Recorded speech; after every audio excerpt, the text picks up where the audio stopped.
Okay, this next pose is called the mountain pose. In yoga classes you might hear it called Tadasana, and it's about standing and just standing well. Quite often in life when we're busy we don't think about how we stand and what alignment our bodies are in, and quite often we might develop strains on one side of the body or the other because of bad posture. So thinking about this posture, what you need to begin with is your feet. Make sure that they're evenly planted. By that I mean you've got the same amount of weight through both, and that they're kind of hip distance apart. So check down and your feet should be in line with your thighs, your hips and the rest of your body. Have a good think about where the weight is going. Some of us might lean back into our heels quite a bit. Others might be leaning forward.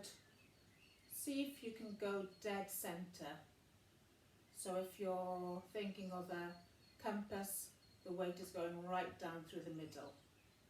Okay, that's your base. Now think about drawing the muscles of your thighs up. Make them strong. So this is actually an active pose, even though you're standing still. Okay. Now think about making sure your back is nice and straight. That's Poppy. And make sure your shoulders are round and down. And finally, think about your head. You don't want to be leaning forward with your chin. You want it to tuck in a little bit.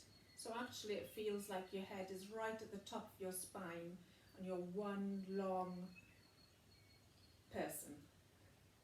Okay, so if you've relaxed your shoulders down, your spine is long, your thighs are active, your feet are well planted, you're in mountain pose.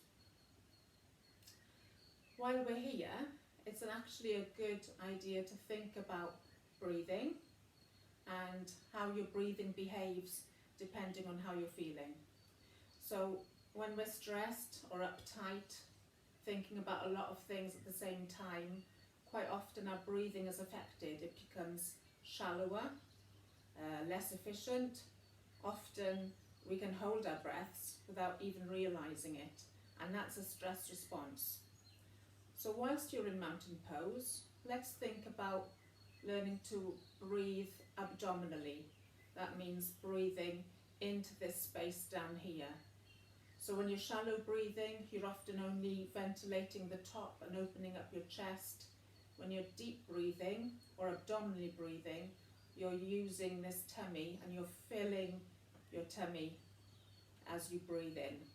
So I'll run through 3 breaths standing straight on, and then I'll show you what it might look like from the side, because you're going to use one hand here to see what you can feel as you abdominally breathe.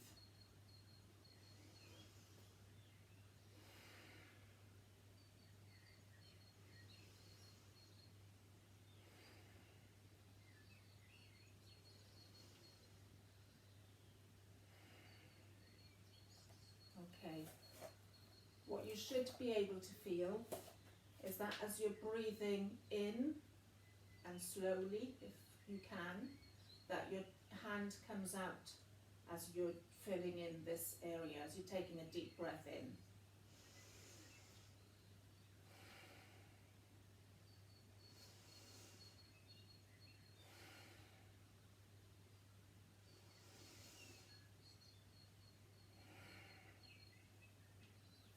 Is that okay? So try it one more time.